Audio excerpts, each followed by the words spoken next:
Dear Greta, first of all, let me congratulate you on the Alternative Nobel Prize.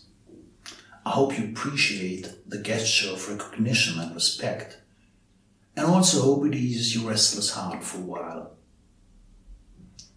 When I listened to your speech at the United Nations, I could sense your disappointment and your outrage and your fear, and up to a certain point, I could understand.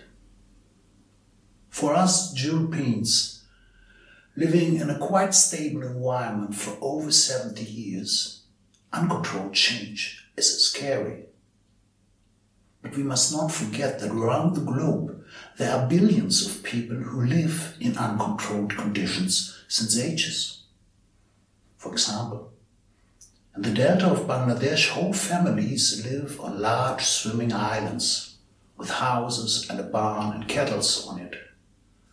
Small villages nearly. They live there for decades, but they know that eventually the entire island will decompose and vanish. It may take years, it may take another decade, but it will happen and they will go start anew.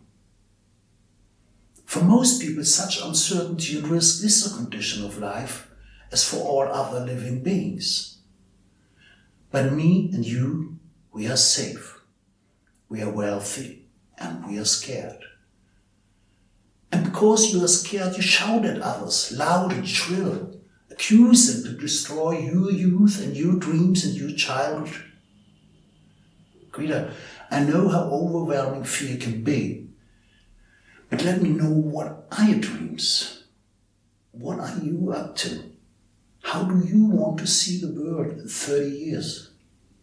Just a little less warm? There's a plain reason why the women and men you were shouting at, all the politicians and bosses, cannot save you from your fears. It is your future, not theirs, not ours, not mine. We are not the almighty parents to console you in the dark and save you from harm in the future. Because you will be there tomorrow, but we may not. Me, as one of your grandparents' generation, have good reasons to shout at our grandparents. They laid Europe in ashes and 50 million people were killed. Not to mention horses and dogs and birds and all the rest. After that war, our parents were forced to tinker something out of the damage and the ruins. And they did. Maybe not very smart or beautiful, but something livable, at least for them, and partially also to us. Greta, your fear for climate change seems boundless to me. Maybe that is because of the to-be catastrophe so imaginary. Actually, we don't know what will happen. All we know is that it is beyond our control. And that makes it so self-evident to paint it as black as it can be. But we are not on the Titanic. We are not on ground zero. We have nothing to lose. And that makes it so difficult to renew our society. I'm a consultant for more than 15 years. And whether I work with plant workers, managers, members of board or hedge fund directors, none of them seem to be pleased with the rat race we are in. It's just so difficult to jump off. Change is scary if you are responsible for a family or an enterprise or nation.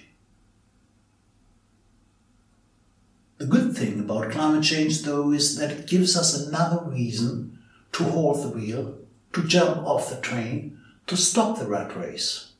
A good reason and a global one. Personally, I believe that we need to overcome the capitalistic competition of individuals and encourage our social instincts and skills.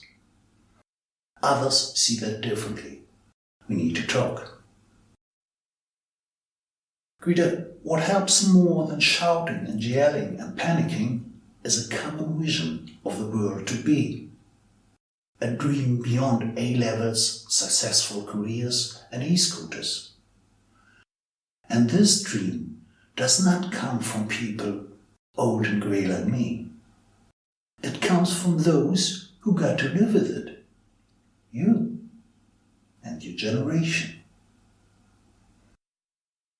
As the founder of a German social bank once put it, we can only overcome our fear of an uncertain future by the vision of a to-be future. Don't worry, we will join.